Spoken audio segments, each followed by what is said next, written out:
Bom dia, eu me chamo Cristina Vicari Nogueira, sou médica e vou fazer um resumo de um artigo científico que saiu publicado recentemente na revista Lancet, que até então era vista como uma revista muito prestigiosa e isenta de vieses políticos e que tem causado muita confusão.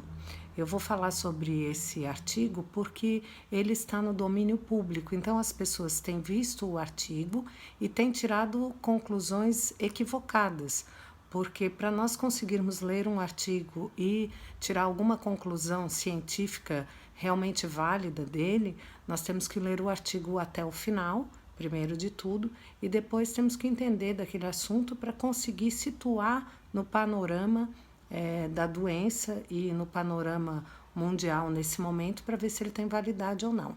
E nesse artigo, até recentemente eu vi um resumo também de um outro colega do Piauí, Dr. Marcos Sabre, muito bom, muito bem feito, mas é um vídeo um pouco mais longo, então vou tentar resumir um pouco. Basicamente foi um estudo que foi feito em 96 mil pacientes de várias regiões do mundo, mas aí vem o primeiro viés, o primeiro erro, entre parênteses, do estudo. A maioria desses pacientes, embora houvessem muitos de muitas regiões do mundo, a maioria dos pacientes foi dos Estados Unidos. E por que eu estou enfatizando isso? Porque destes pacientes, em que foram divididos em um grupo controle que não tomou medicação e em um grupo que tomou medicação, seja cloroquina, hidroxicloroquina, associada ou não com um antibiótico macrolídeo, que foi a azitromicina, este grupo selecionado para tomar a medicação, em primeiro lugar, era um grupo de pacientes que já estava internado, ou seja, eram pacientes já potencialmente mais graves e não com pacientes no quadro inicial, como nós sabemos que o medicamento tem maior ação. Depois, o próprio estudo fala isso, que eram pacientes obesos e muitos deles hipertensos.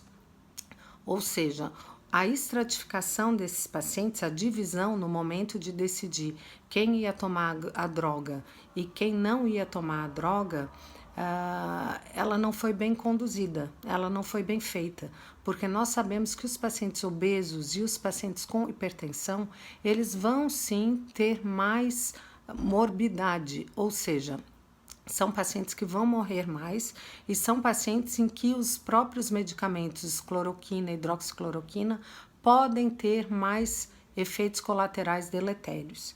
Então, esse é um segundo erro bem grave desse estudo. Depois, o próprio estudo, no final, aponta que, na verdade, esse foi um erro de seleção e que podem haver vários outros que são mais complicados de entender e que eu não vou citar aqui nesse momento. O estudo fala isso, mas depois conclui, com base em nada, que mesmo assim o estudo é válido, ou seja, eles apontam o erro do estudo e depois eles dizem que o estudo é válido. É claro que o estudo é válido, mas existem esses erros que atrapalham muito a interpretação do estudo e esses erros estão sendo deixados de lado. Assim como existiam erros no trabalho do médico francês em Marseille, que fez aquela primeira avaliação grande com pacientes usando hidroxicloroquina, existem alguns erros nesse trabalho que mostraria que não existe efeito da hidroxicloroquina. Então, vamos deixar o jogo político de lado, vamos analisar os trabalhos de maneira isenta para que nós possamos tirar conclusões reais e possamos auxiliar a população. Um outro viés muito grande é que esse trabalho foi patrocinado, foi pago pela indústria farmacêutica. E nós sabemos que a hidroxicloroquina é um medicamento que não tem mais patente e que a sua produção é muito barata. Então, só isso já é realmente um grande viés, um grande problema nesse estudo.